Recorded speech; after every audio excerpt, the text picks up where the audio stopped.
Hi, everybody. Let me just pause the video so it stops playing. Okay, we're still 1 minute from, so I'll just play one more video for about 2 or 3 minutes, and then we'll get started. Okay, so let me just queue up the video.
All right, that's a good place to stop. Hi, everybody. It's nice to see so many of you, and congratulations being accepted to Cornell. And we can't wait for you to join our community of music makers here at Cornell. Now, I'll go through a few things, but I want to be talking as little as possible and trying to connect you with some of our members that I hear into breakout rooms, and also go into a Q&A sessions, because I'm sure you have questions that we can try to address so that they are more specific to your questions that you have. So I think one of the first things you're going to ask about Cornell is what is happening this year. So this year we've had to really respond to the pandemic because it really made us respond in different ways, because we couldn't be in person. Although Cornell itself, unlike most institutions, was in person. So in the fall, we basically switched to a remote option. From all through summer, we were trying to figure out a way to safely rehearse in person. And many of the things that we were requesting from the administration at Cornell, it just couldn't be provided because many of the things were unknown. Many of the protocols that we now have in place were not in place yet. So there's a huge question mark as to whether we would be able to safely rehearse in person. So in the fall, for example, Bailey Hall, which is our main performance venue, was used by large classrooms, spacing out and social distancing.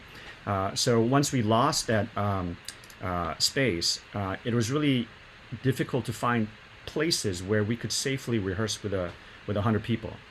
And in fact, in the fall semester, winds and brass and all singing were not allowed indoors.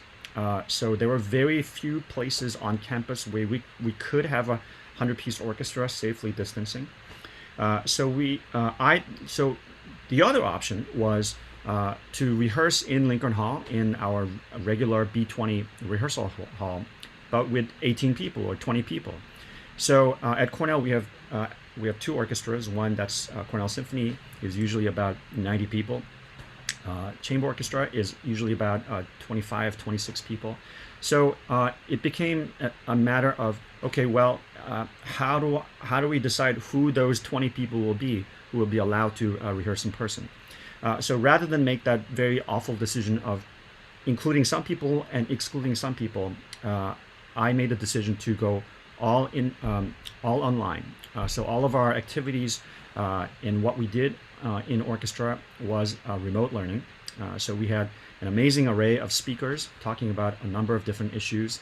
But I really leaned hard into people and encouraged them to take lessons, to be in chamber music ensembles. So usually the number of chamber music ensembles is around about 10 to 11 groups each semester. But in the fall, we had over 20 groups rehearsing. And one of the things I'm always telling freshmen when they show up on our campus is that we have so many things that are offered in the musical community at Cornell that I would rather not see you all 4 years in orchestra. And that's a weird thing for an orchestra director to say, but I'm often turning away people when auditions come. I'm always encouraging people to have a wide variety of diet in terms of their musical experience. So if that means I only see you maybe two years out of the 4 and you're playing chamber music and taking music, private lessons, or being part of the glee club, or exploring a improvisation ensemble, or being part of Contrapunt, which is a student composition collective. They play each other's compositions. So I really encourage that. And if I was at a smaller institutions, I've seen my colleagues, they have to kind of fight for students. And once a student joins orchestra, they say, well, you can't join the choir, and you can't join the band. And so that's something that I never had to do at Cornell, because there were always so many students who wanted to be part of our musical community that I had an unfortunate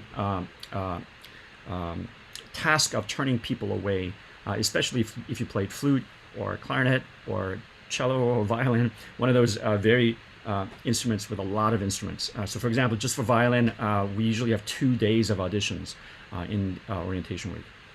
So I'll get into more of that later. But as wonderful as that was in the fall to engage in musical exploration of all kinds, but we really missed playing in person, as I know some of you are really struggling in your youth orchestras and everything. So we were finally given clearance to be in person starting at the last week of March, and the 2 orchestras are rehearsing in person. The symphony is working on and they're rehearsing in Bailey Hall. We have as many as 4 wind players in symphony, and we're playing a repertoire of Vivaldi guitar concerto, Bernstein's Halil, which is a flute concerto with alto flute and piccolo percussion and string orchestra and harp. We're also doing a piece by Joseph Boulogne, and that's a wonderful overture to his only surviving opera, The Anonymous Lover. The chamber orchestra is working in Claremont Hall, and they're working on Copland's Appalachian Spring and a reduction of Mahler's 4th Symphony by Klaus Simon.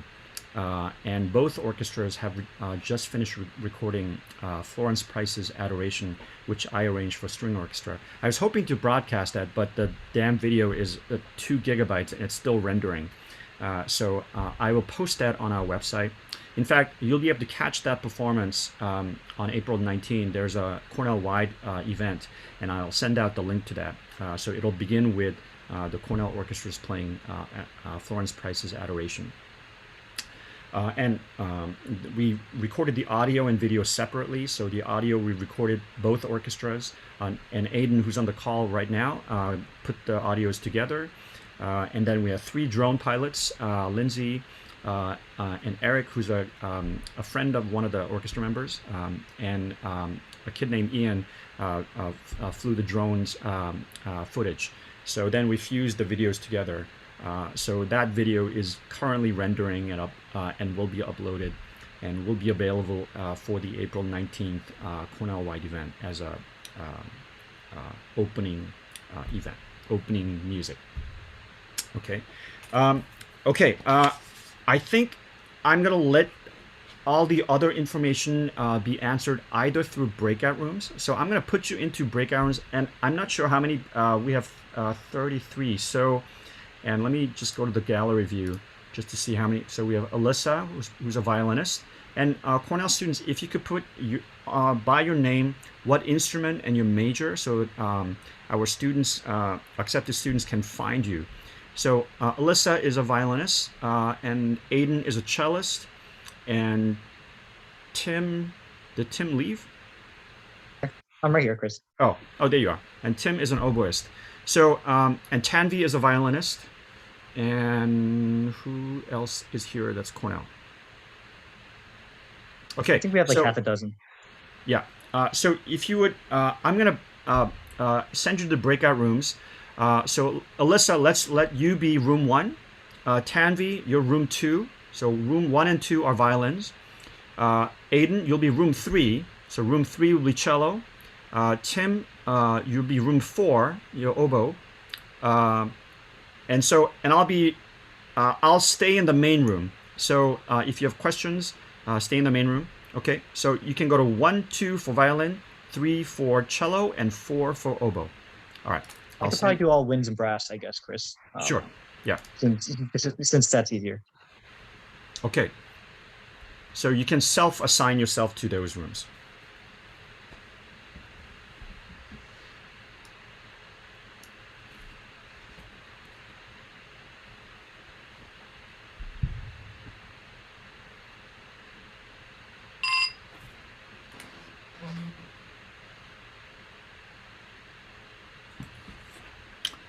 Okay, so those of you who are remaining, I assume play other instruments than violin, cello, and oboe or winds, and I'm happy to answer any questions you might have. Sorry, I just don't know how to join the breakout room. Okay. So who's that? Who just is it Freya? Yeah, So Freya, I'll assign. What do you play? violin. Violin. So I'll send you to room. There's 5 people in room one, and so I'll send you to room two. Thank So you. Freya, you're going to room two. Hello, would you also mind adding me? I haven't been added yet. Okay. Or what do you play? Percussion? Percussion. So we don't have a percussionist here today, current student, so I can answer any percussion questions for you. Okay. Thank you. All right. Do you have any percussion questions? Yeah, I got a couple. Yeah. Okay. So I play the timpani, marimba, drums, the whole shebang. And Yeah.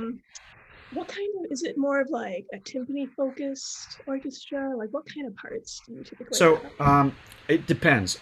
We tend to play a lot of contemporary music. My predecessor loved the romantic repertoire. So the percussionists were really not happy in that orchestra because all they got to play was timpani. And so I really try to tackle, and every concert we try to have a contemporary work. So usually we have about 3 to 5 percussionists every semester with us because that we go and find pieces that require 3 to 5 percussionists, and we have a double set of percussion, a set that lives in Bailey Hall, and then a set that lives in Lincoln Hall, and those are 2 separate buildings. So you don't ever have to move things unless pieces call for like 2 sets of double timpani or something like that. The contemporary work will always have quite heavy percussion. It's usually we do pieces like 3 plus temp or 4 plus temp, something like that. Yeah. So you'll be busy. Plus, there is a very active percussion ensemble, and Michael Sparhuber is our percussion instructor. I can put you in touch with him. You can ask him about lessons and percussion ensemble and all of the various activity that our percussionists can. It's really how busy do you want to be in terms of, and how involved do you want to be with music. So there won't ever be a case in which you'll find yourself, I wish they had this and I can't because they don't have it. It's more of, you know what, I just don't have time to do everything. So that's one of the blessings of a place like Cornell, where the resources of the large number of students who play instruments and want to be part of ensembles, is that there's always something happening. And there always, Risley, for example, is a living space, and they have programming that are run and directed by students. So they often have musicals. So that's why as much as I love musicals, I don't put on musicals with the orchestra because there is a very healthy, vibrant student production where it's student produced, student directed, student conducted, student in the orchestra. So I try to sort of allow that to flourish by not taking over that space. So if you want to be involved in musicals, that's a way to be involved as well. They've done productions of Little Shop of Horrors and all kinds of things. And then there's also a group called Contrapunct, which is a undergraduate composition collective. So it's basically students who are composers, and they write pieces for each other. And every semester, the instrumentation kind of changes. Or sometimes there's a student who wants to learn conducting, so they'll take independent study with me or take my conducting courses, and they'll put together a small group. And then often that involves percussion. So that's another way you can stay involved. And of course, Michael runs a percussion ensemble. So they'll do like a 15-piece percussion ensemble piece. But he'll also do a lot of like 2 or 3 people pieces, things like that. Yeah. Currently, the Bernstein we're playing with the CSO. It's originally meant for 5 percussionists, but because of social distancing and spacing, we decided to sort of opt for a 2 percussion version. So Hannah and Elizabeth are trying to cover what was originally 5 parts. So Michael kind of arranged it for a 2 percussion version, which keeps them really busy. So they're often holding mallets in both hands and hitting different things. I can relate. Yeah. Well, And it's a really tight-knit community, especially the percussionists. So they all know each other, and it's really wonderful. And Elizabeth and Hannah are sort of our go-to orchestra percussionists. And Elizabeth, she's a senior, so she'll be leaving. So it'll be a big hole when Elizabeth leaves. But I've always learned, because I used to lament when I have a senior that's leaving that's contributed such a great deal like Elizabeth has done. And then I think, oh, who will replace Elizabeth? And then somebody will come and they fill the shoes. So it's really kind of a wonderful musical community. It sounds so awesome too, because usually like I've never met like female percussionists my age are just like something that aren't a thing at my school. Yeah. And like that just sounds so awesome just to have role models like them to look up to, especially they sound like such great leaders. I would love to have their contact information if they'd be okay giving Yeah, me. absolutely. I'll give you Elizabeth's and Hannah's info. And in fact, let me write down so I won't forget. So, Aurora, I will send you that pen died.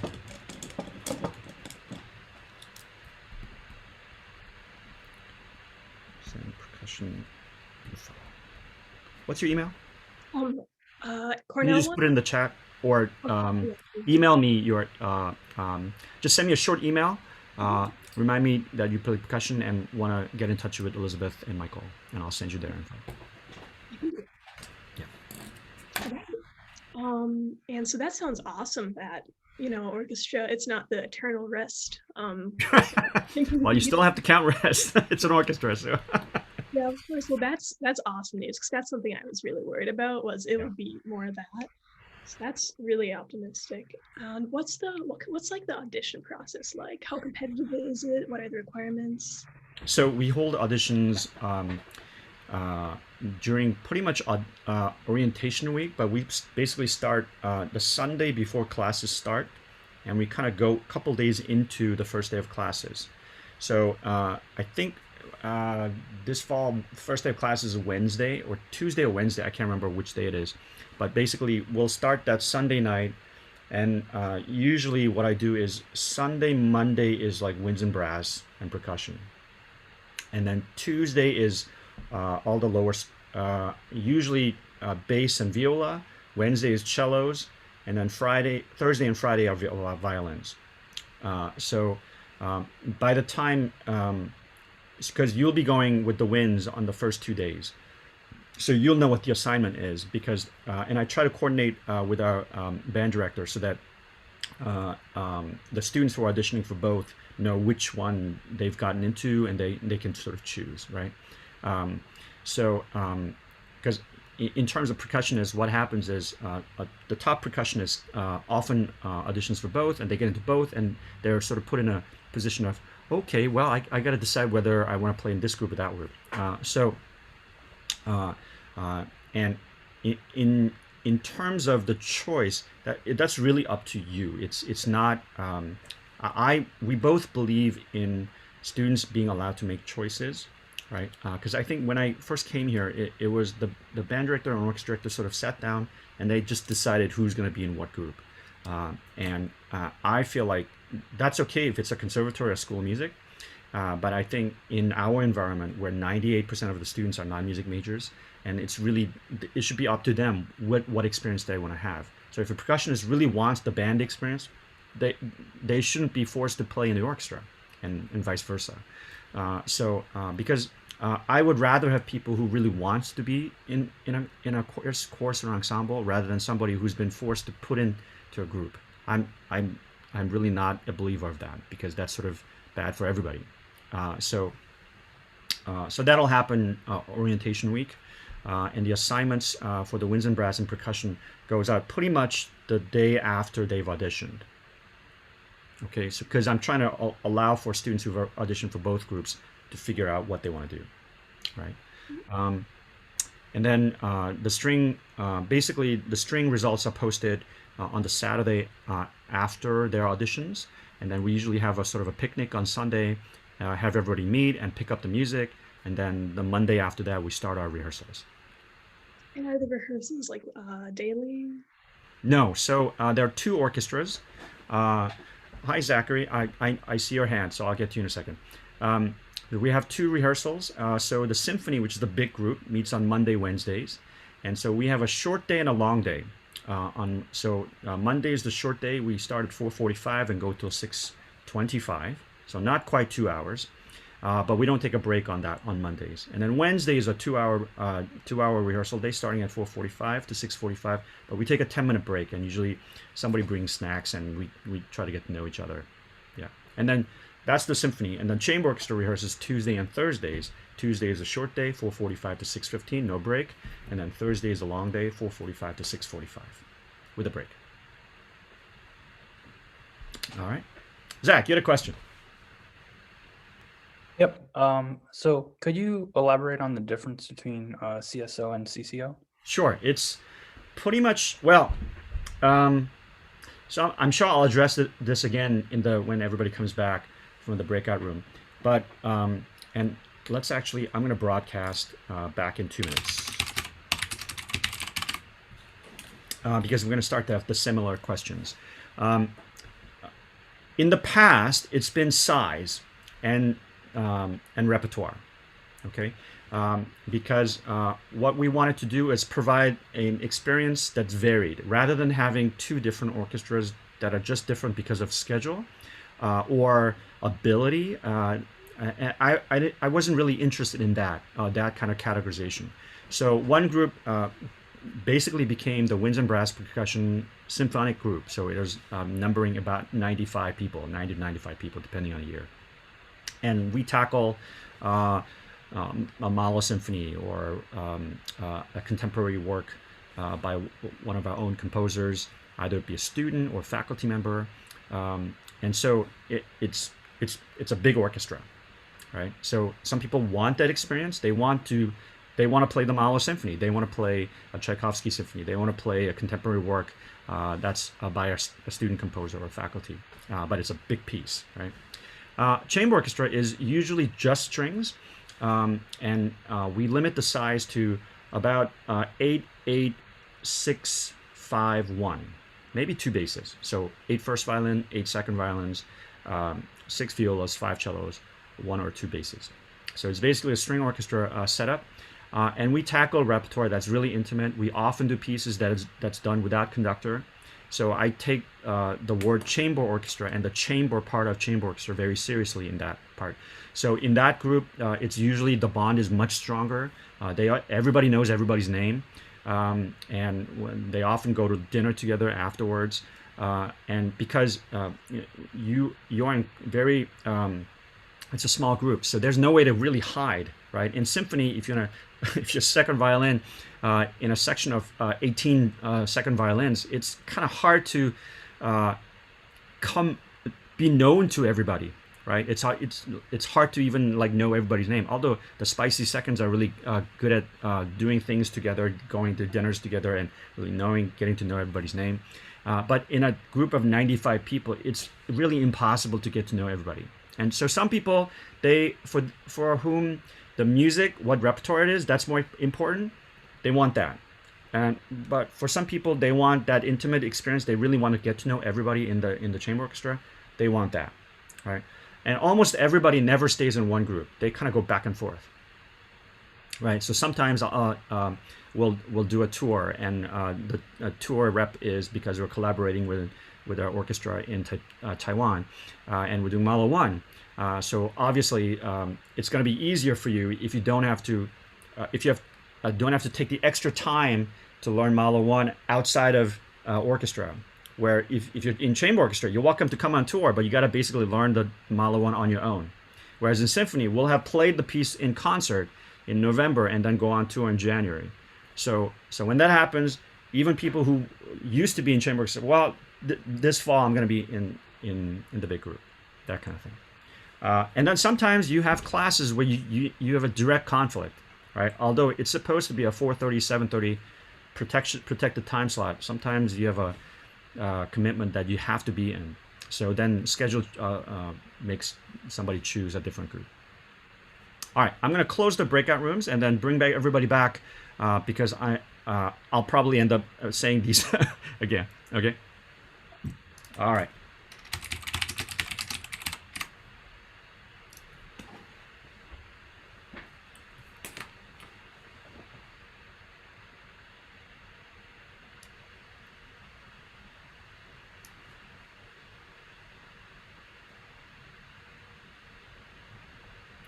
All right, hi everybody.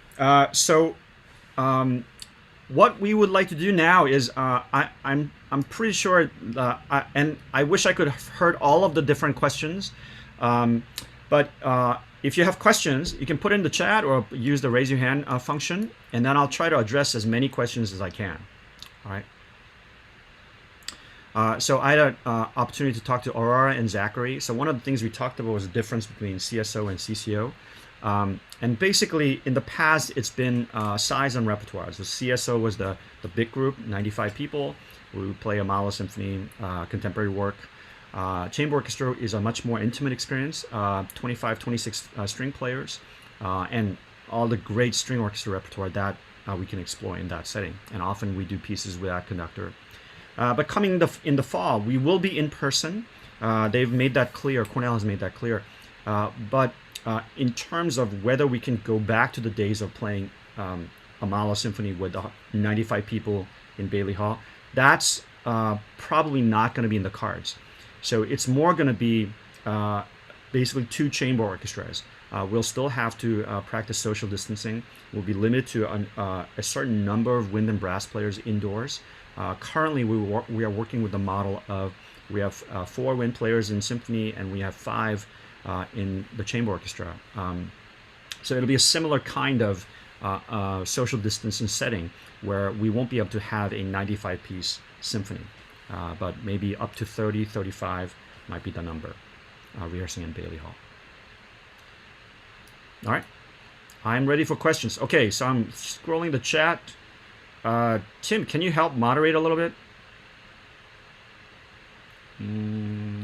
Are brass players ever used for, what does it say? For chamber orchestra?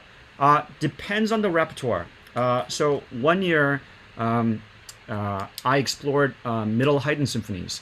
So those are pieces that have parts for 2 oboes and 2 horns.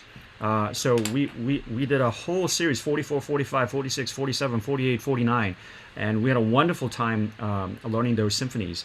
But oftentimes, what's tricky is it's basically, it acts as a pullout of symphony members. So instead of having the wind players and brass players there all the time, I would ask them to come to the second half of Thursday's rehearsal. So that I would be working with the strings alone for Tuesday and the first half of Thursday, and then second half of Thursday, I'll have the winds there and work on pieces that call for winds. So we've done that in the past. Adam asks if orchestra has sectionals. Orchestra does have sectionals. Sometimes I'll bring in either one of the applied faculty or an orchestral player from the region, or we might have a visiting artist.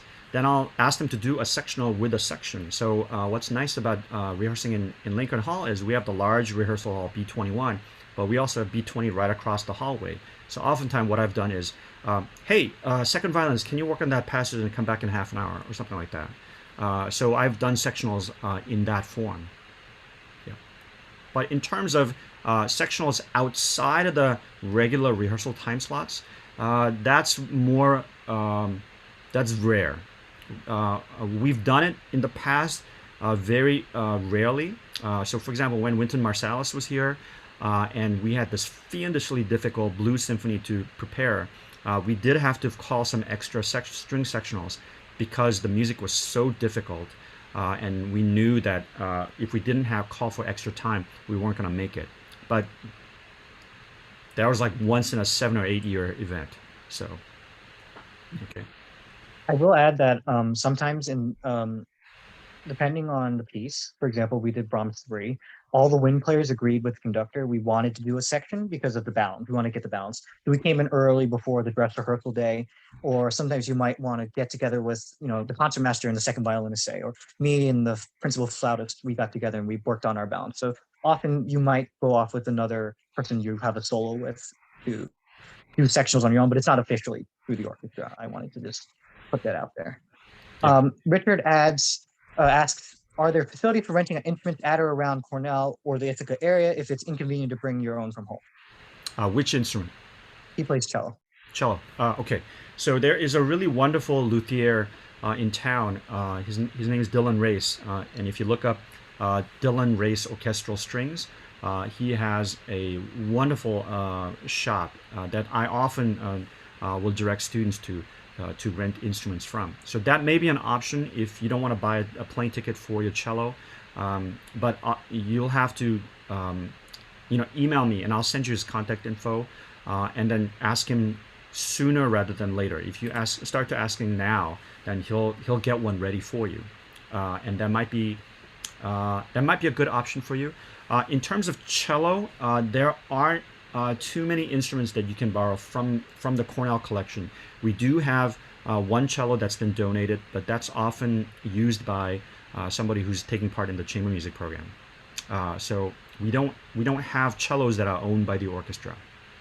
And in my 17 years at Cornell, I've had to help maybe 4 or 5 students in terms of their cello. Most students opt to bring their cello.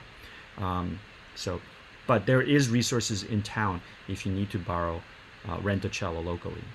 In terms of bass, the orchestra owns 6 basses. So if you played an orchestra in high school and you've used the high school orchestra, and you don't own your own bass, we do have 6 basses you can use. But also we have upperclassmen who are using them. So communicate with me about your bass needs, and we'll get to them. In terms of other instruments that are larger, or I already talked to you about percussion, so that's really not an issue. We're very well stocked. Any other instruments that are needed? If there's a need, we will go out and find one.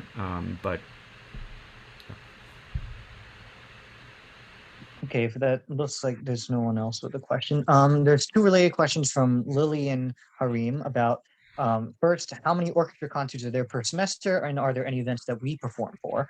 And then also, are there any local orchestras to listen to, or local performances? Sure. I guess, That's a more great generally? question. So we tend to do 2 concert blocks per semester. And I try to avoid the end of the semester and the middle of the semester, although prelims is an ongoing event. It is not a it's not just in the middle of the semester. So, but I try to avoid the very end and the very middle of the semester. So we'll usually do a first weekend of October concert where both orchestras share a concert. So we're not learning an entire hour and a half of music, but maybe just half of a concert on that first concert. And then the November concert for both orchestra is sort of the longer program, and Usually we'll have like a flagship symphony for the symphony to learn and perform. In the spring, we have two concerts. The first one is a young person's concert in either the last weekend of February or the first weekend of March. And we have an instrument petting zoo, and the local music store provides an instrument. All kinds of kids show up, and we mentor the kids and demonstrate instruments. Although in time of COVID, I'm not sure how feasible that's going to be. So that is a question mark. And then we usually have a concert last weekend of April or the first weekend of May for either orchestra. Yeah, so it's 2 per semester. And in terms of local orchestras, if you drive a little farther, there's the Symphoria based in Syracuse, which is a wonderful orchestra. But in town, there's the Cayuga Chamber Orchestra, which does wonderful concerts. So that's a group that you can listen to. We also have the Cornell Concert Series, which brings in outside artists. Usually they bring in an orchestra at least every other year. It used to be every year, but I think they've been sort of hit hard by the pandemic times. So usually it's about 6-7 events: string quartet, pianist, jazz group, world music group, once in a while an orchestra, sometimes a choir. So they'll bring in somebody who's touring through sort of the Carnegie Hall circuit, right? That's sort of a resource that we can use. And they often ask the artist to give a master class. So our students play for those guest artists. I will add, because I've done a lot of the concert scene on Cornell, there are a lot of concerts offered through the music department. We have many very talented grad students and professors, and then at the end of the semester we have studio recitals too. But there's a historical keyboards collection. We have an organ on campus, midday concerts, chamber music. They have piano trios. They bring in guests. As Chris mentioned, with the Cornell Concert Series, we had, for example, Jeremy Dank came in and gave a piano recital, I remember, my freshman year. But then you also have jazz. And I remember there's a concert that was really amazing. There was salsa dancing in the aisles of Bailey, as you can see in my background here. So you have a wide variety of opportunities, even though it seems like Ithaca, you wouldn't, but there's actually a lot of different things that you can go to. And then there's student things too. Occasionally there's student concerts. But as for performance opportunities, also for the orchestra, in terms of scheduling, I've personally discovered that usually our first concert is right before the first wave of prelims, first wave of exams. And then our second concert is right after the second wave of exams. So you'll find the dress rehearsals for the second concert often coincide with the same week as your second wave of exams, if for the classes that have 2 exams. That's just my perspective, at least what I've experienced as a STEM and humanities major. Yeah, I mean, I try to avoid exam times but I'll end up hitting something in no matter what sort of format, and we've sort of decided on avoiding the very end of the semester, because very end usually somebody has everything due, so we try to avoid that time period, and then the very middle. Okay. And don't forget, there's also Ithaca College, which puts on I think like 190 events every year, so a lot to choose from. Okay, I see a question from Zachary. Are there practice rooms available, and if so, can you sign up for them? Do you need to be a member of the orchestra or other school affiliated music group to use it? So 2-part. Yes, there are practice rooms. Chris, we also have a question from Adam, which is sort of related. Okay. It could be grouped into you have to be a music major to play in a studio recital. So kind of, I guess a big question that a lot of students had, and I had when I was a student coming in, was what are opportunities afforded to non-music majors versus music majors, I guess. Yeah, so, I went to Northwestern as an undergrad, and there is a school of music there. And there are places where if you're not a music major, there's a huge wall that you can't participate in many things. Cornell is not like that. If you can be a non-major to take lessons with Ariana, our violin professor who's tenured, but you need to be good, because she only takes 9 students, and usually we audition about 60 violins. So it's a matter of skill. If you have the skill, then you don't have to be a major, but you can still take lessons with our top faculty. You can take part in chamber music, but also it's audition. So we place people into like ability groups. So we're not going to put somebody who's a second year or third year sort of experience with a group that wants to play a Shostakovich trio. So it's really ability is going to be is what determines whether you can play in that group or take part in that lesson or be in that orchestra or that ensemble, not your status as major or non-major.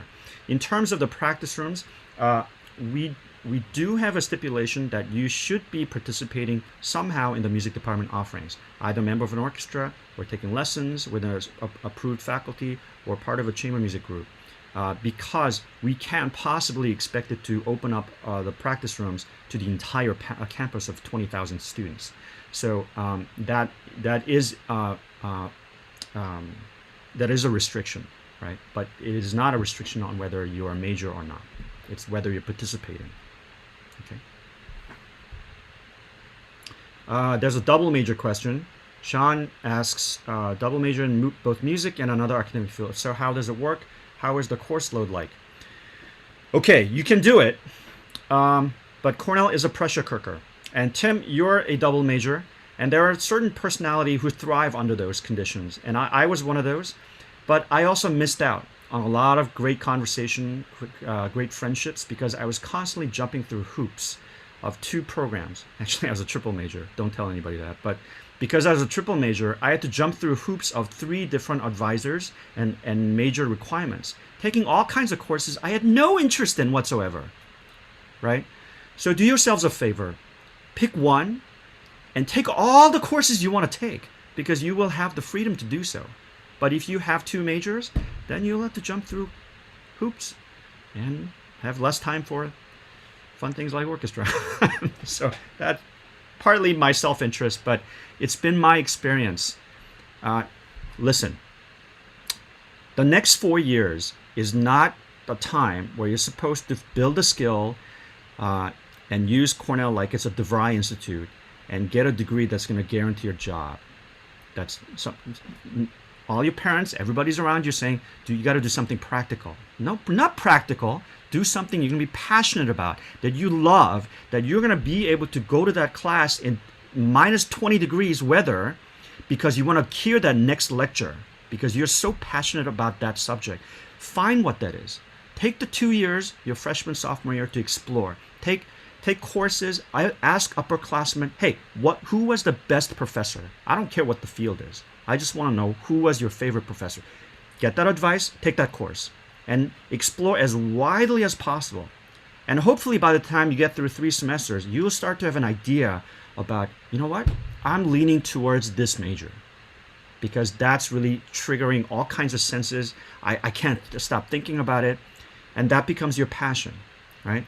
Because in 10 years, whatever you're learning is going to be done by robots, and it's going to be outmoded and not useful anymore. All right. So the computer science majoring that you think is going to get you that job in Google, okay, maybe, but you got to learn how to learn. And you can't do that if you're doing a subject you hate because you think it's a practical subject. Okay, that was my 2 cents. Yes, double major is possible, but I will say also, as the token double major here. Yeah, I didn't actually pick up the music major until halfway through Cornell. That's something that I don't know. I wouldn't necessarily recommend if it stresses you out about graduating in time. I knew, because I was already taking music classes early on, that I wanted to do something about music. And it obviously doesn't have to be music. It could be some other field that you're interested in. I'm a physics major to start. So I was already doing these STEM heavy classes, engineering, calc, math, all these different, very quantitative classes. But then I had my music to balance it out. So if you're interested in multiple disciplines, I recommend you, even if you don't major, try and take the classes like Chris said, minor in them, have something where you can just, you have something that you can say, oh, I really loved this class when I took it. For example, this semester I'm taking with one of our music department professors, a class literally on video game music. Like, we're just looking at games, we're talking about the music of them, and we're even playing them. Like one of his homework assignments was like, play this game and write about its music. Like, these are the types of fun classes that you get to take, and you won't, once you're done with Cornell, you won't get to do that. So I highly recommend you do that. If you like writing, I think they have art classes, or if you're on the creative side and you want to take some sort of more quantitative math science class, they have, for example, the physics of music, and so they explain how music works, for example. So there's lots of opportunities. Even if you don't double major, you can still minor in something. That's always an opportunity that people sometimes forget when they first come to campus, I've discovered. Okay, Zeke has a question about historical chamber music. Yes, it's possible, but in a way, you lost a great opportunity. Professor Neil Zaslow just retired, so he was our guru of historical chamber music. And if you were the very lucky few who were able to be coached by him, that was a special treat. But he has retired. However, that doesn't preclude being involved in historical chamber music. Cornell is the kind of place, if you want something to happen, put together a group, put together a Baroque ensemble. For a long time, we've always had a Baroque ensemble because there were always about a dozen people who were interested in that. So I'm sure there will continue to be people who are interested in historical chamber music. Yeah. Okay. Aiden answered the practicism question. Then Adam asks, do you have to be a major to play in a studio recital? No, you don't have to be a major. Aura asked you, how do lessons work? There's a whole lessons page, so I would invite you to go to the music.cornell.edu and find the lessons information page. That I sent it in the chat, all Chris. kinds of detail about lessons. Okay, all right. Blah, blah, blah, blah. I sent the lessons link in the chat. If you didn't catch that, everyone, Yeah. earlier on, it has like all the information, breakdown, payment, credits, all that stuff. Thank you. Aiden also answered lesson through Cornell. For music majors, non-majors, you can take lessons at that website. Okay. Alyssa asks, okay, talks about minor. Okay, out of there, do you want to ask your question yourself? Sure, yeah, I was just wondering if you could talk a little bit more about how Cornell collaborates with Ithaca College. Sure. So we've done a lot of collaboration across the gorge. We have a joint faculty ensemble called Ensemble X, which is run by Professor Zach Bjorken, who's our piano professor, and we've done a lot of performances together with Ithaca College professors. But that's sort of a faculty collaboration, more not really a student collaboration.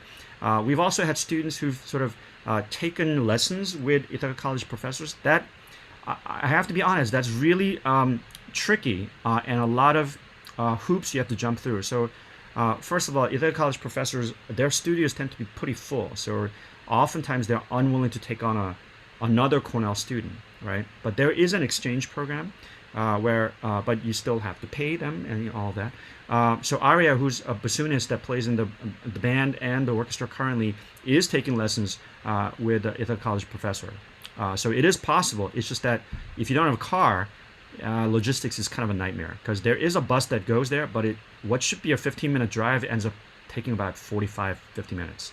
So logistics is a huge issue. Yeah. Okay. Okay. Thank you, Andrew. Sean asks, regarding music composition, if you want your composition to be performed by the Cornell Orchestra, what exactly do you have to do? Show the score to the conductor. We've done Thomas Rockman, who graduated in 2020. He walked up to me one day and said, so I wrote this thing, and do you want to look at it? And so I looked at it and said, okay, let's do it. And then it was on. So if it works, it works. Okay? All right. We've also played works by our grad students too. Right. Each Well, semester. that's a little bit different because we often have our grad students serve as TAs for the orchestra. So I've always thought of having a TA, especially who's a graduate student in DMA and composition. It is my role to mentor them. So I've always tried to give them opportunities to conduct and run sectionals and really get to know the orchestra. And then in turn, they gets to know the orchestra, gets to know the members of the orchestra, and then I ask them to write a piece for the orchestra. So the piece ends up being much more custom tailored to the orchestra because they've run sectionals, they've spent a semester or a year with the orchestra, they've gone on tour with the orchestra. So I've tried to create a personal connection because it means another thing for our orchestra members to play a work by a random stranger and then a person that they have known for a whole year, right? So that relationship and that interaction is important. As a So I want to ask a music, question about tour, Chris.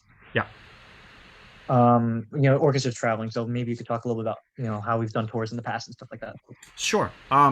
So I'm sure some of you come from youth orchestra cultures where you have to pay $4,000 for a 12-day trip to Italy. I think that's fine for some purposes, but if we had to do that and take that model, then most of our orchestra wouldn't be afford to go.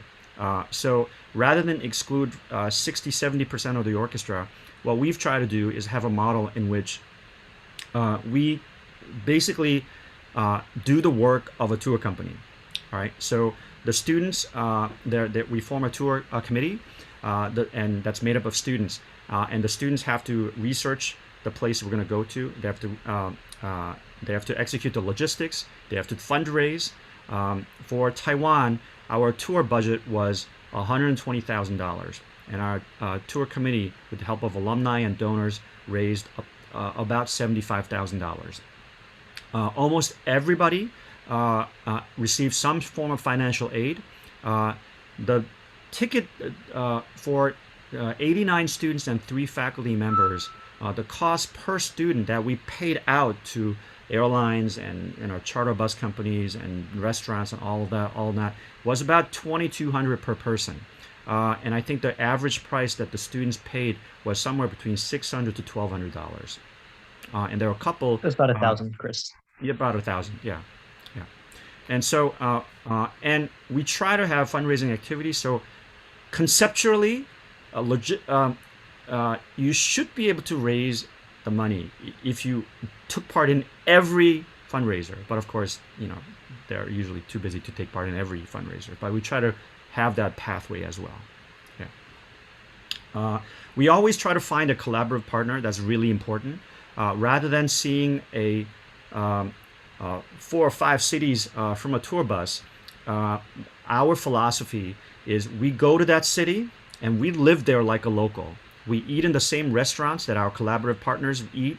We stay in that town. We really get to know the street names. We get to ride the subways. We spend that time in that city as if we're living in that city for a week or 10 days. And we become a local, right? Because I find that's the way you really learn about a different culture, right? So not only will you have a stand partner that'll speak a different language, but here's my favorite story of our Argentina tour. Our bass trombonist, Andrew Cartwright, shout out to you if you're watching this in the future. He was probably the most, I'm going to say this outright, difficult person to have in your section. Constantly, other trombones were complaining about Andrew. So he comes on the tour, and he befriends this trombonist from Argentina, and gets invited. The whole low brass section gets invited to a Argentinian style barbecue, which I didn't know about, and I got really upset because I wasn't invited. But I'm not a brass player, so they went out to this guy's farm, and he roasted a whole pig, Argentinian style, and he got to really experience this setting. Right, and he was a sort of a MBA bound, like Goldman Sachs bound kind of person, and the whole world flipped on his head because he realized, oh, wait a minute, you don't have to make a 6-figure salary to have a great life. Okay, Chris, my world is upside down, and I said, okay, for that, the tour was worth it. So to see that kind of change in Andrew, I never expected that, but somehow it happened. And when you put into a situation like this where you live like a local, rather than hit 4 cities from a tour bus, you don't really. That's like Disneyland. You're not really learning about another culture, right? So we try to provide a setting in which you really get to engage with another person's perspective. And we usually tour internationally every other year, and domestically in the intervening year. If you go to the orchestra website, there's a tour page. You can see the pictures from the Taipei tour, the Argentina tour, and the list of cities we went to. I put the link in the chat. Thanks. And yeah, to add to what Chris said, our hostel when we were in Taiwan, for example, it was right in the middle of a residential district. You got this road here. I mean, you're walking along, you see these historic houses. There's night markets only a Oh, the mile street away. food. Yeah, the night markets were the best. You get to go and experience the traditional culture. Like Chris was saying, you live like a local. So, we went to eat, we went to look at the different villages. You hike mountains, you look at riverside towns, and all sorts of different cultural experiences. They have the museums. We drove out. The one day we only took the tour bus really like 3 days. Once when we were going from the airport, once when we were leaving the airport, and then once when we actually went out into the mountains to do like an entire orchestra thing. Aside from that, you're walking and taking the train the whole time. So we're like Chris said, we're not taking buses from town to town. You're just experiencing daily life. We also worked with some student groups too. We got to work with middle schoolers and high schoolers, and mentor them, talking about what it's like in the U.S. And they also talk to us, albeit the language barrier, with the language barrier, about what life is like for them there. So it's a really great experience. As for if we'll ever go on tour again, I don't know. In the near future, Chris, I don't know what that's going to be like. I think someone asked that, but Yeah, so in terms of Cornell is terrified of liability issues right now. So they are not approving anything, any form of travel whatsoever. But we have a couple of queues in terms of collaborative partners that are interested in doing things with us. We have a tour committee that's formed, and they are basically ready as soon as the clearance is given. So we'll have to wait and see. Yeah. Random question: is there a bass trombone in the collection? Zeke asks. No, we do not have our bass trombone in our collection, so you will have to figure it out. We'll either rent one or purchase one. We actually have a couple donors who are very generous, so if that becomes a need, we will buy one for you, so you can use it. Okay, Zeke? I think this is probably a common question on people's mind. I know when I was auditioning, coming in, it was. I don't know if you explained it or not when we were in breakout rooms, but if you could just go over the audition process for all the Sure. prospective students, and what's it like, because I'm sure everyone has different experiences, ranging from pre-college down to like high school, or like, just what it's like at Cornell. Yeah. So the audition page, I just put the new audition form for the fall 2021. So first step is to fill that form out so that I know that your intention to audition. Okay. The audition itself happens during the audition orientation week. Actually, orientation week is split by the first day of classes. I think it's on a Wednesday this fall. So auditions will start Sunday night before classes begin. Sunday, Monday will be winds and brass and percussion and keyboards. Tuesday will be violas and basses.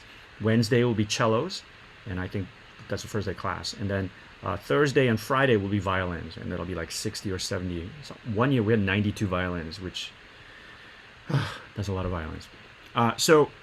I will listen to the auditions. Winds and brass and percussion and keyboards, I will let you know whether you've got in right away, a day after. The strings, I have to wait a little bit to listen to the teacher's recommendations and all of that. And then that'll be posted on Saturday after classes begin. And then we usually have a Sunday afternoon, sort of a picnic. It's actually my excuse to get you the music as soon as you can.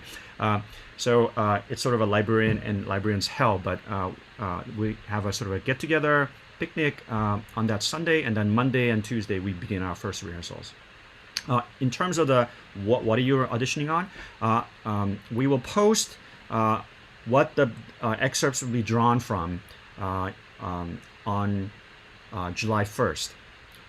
So in the years past, when we were doing Mahler 6, all the auditions came from Mahler 6. It's my sneaky way of trying to get you to start practicing the piece that we need to learn in November.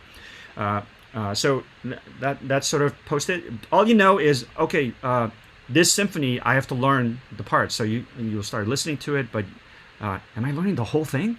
Well, eventually you will. And then August 1, I with the applied faculty's help, I identify 4, maybe 5 passages, excerpts from the symphony. And then you're like, I have to learn all 5? Well, yeah, because I want to see. I'm one of those people. I was terrible at sight reading, and I felt it was totally unfair because I saw people who are really good at sight reading, but actually terrible team players.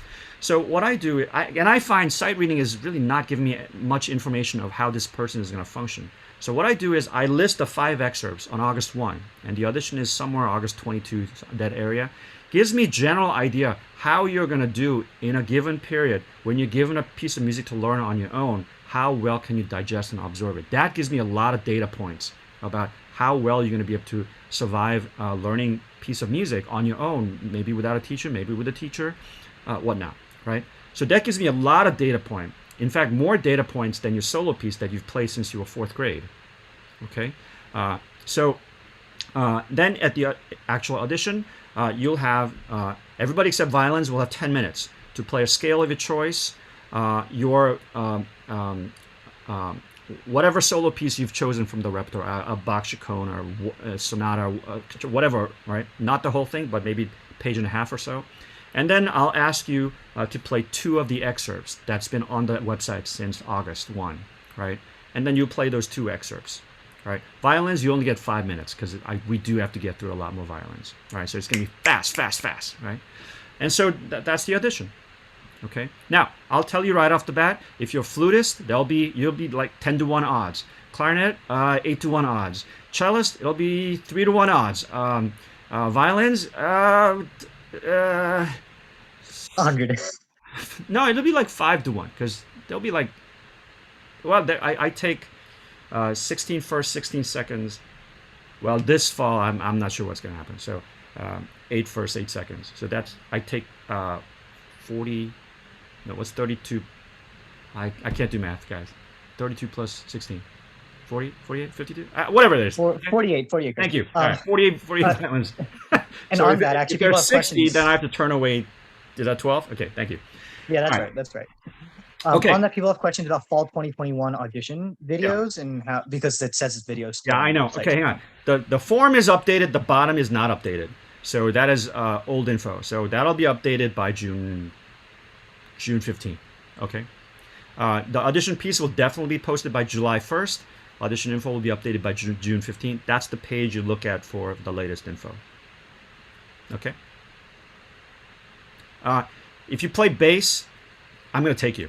Okay. So if you play bassoon, you have to be terrible for me to not take you. Okay. What else? If you're a violist, you'll be surprised if I don't take you. I had a violist once who auditioned. He didn't get in. And then I said, well, I encourage you to take lessons. And he kind of looked at me and said, do you realize this is a viola? I just played a viola. Because he had never been told no. We do have a lot of violas auditions. So I do have to turn away 2 or 3 violas once a year. Julia asks about chamber music auditions. What Yes. that process is. Yeah. So chamber music auditions is run by Juliana May, Juliana Popinski, our flute instructor, this past year she listened to videos. So I'm not sure whether she's going to have in-person auditions or video auditions, and I'm sure that'll be updated. Yeah, but they really try to put people into similar ability groups. Yeah, and so in terms of the best strategy for chamber music, here's a tip. For freshmen, this is going to be harder because you don't know anybody on campus. Okay, so in some ways you can't really use this rule. If you're a sophomore higher, then you've already met people in the community, right? And then figure out, okay, get together with your friends and decide what piece you want to play together, and then approach Juliana. This is what we want to play. Assign a coach to us. That's the best strategy, because in some ways you're kind of, yeah, you might be paired with this similar level ability person, but you might not know that person at all, which is not a bad thing, but it's much more enjoyable if the trio or quartet or quintet you're playing is all people you know, and you can get into a heated musical argument and not get in trouble. All right, what else? I think we've actually hit most of the questions. Okay, so I am sure some of you will still have questions, and they'll still come up. Please email me. I'll be happy to answer any questions. One piece of bad news I do have to deliver. This is my last year at Cornell. So I'm leaving Cornell for Occidental College. So you will not see me in the fall. We have a wonderful person, Michelle D. Russo, who is coming and she'll be introduced to the orchestra on April 28th. So if you want to zoom in for that session, you'll get to meet her. She's a really wonderful conductor, and the orchestra is in good hands. And I'm working with her through the summer to set the auditions up so that she is ready to take on the Cornell Orchestra challenges. Okay. So if you have questions, send me an email, and I'll try to answer those questions for you. Zeke, email me if you need a trombone, because I need to get that in motion, okay, rather than waiting for somebody else to do that in the fall, okay. All right, it's been an hour. It was a pleasure meeting many of you. I wish some of you had the videos on, but I'm sure you're eating or you're calling from a phone or you're driving, so I won't take that against you. Let me know if you have any questions. Okay. All right. I'm going to end the call officially. I'm going to stop recording.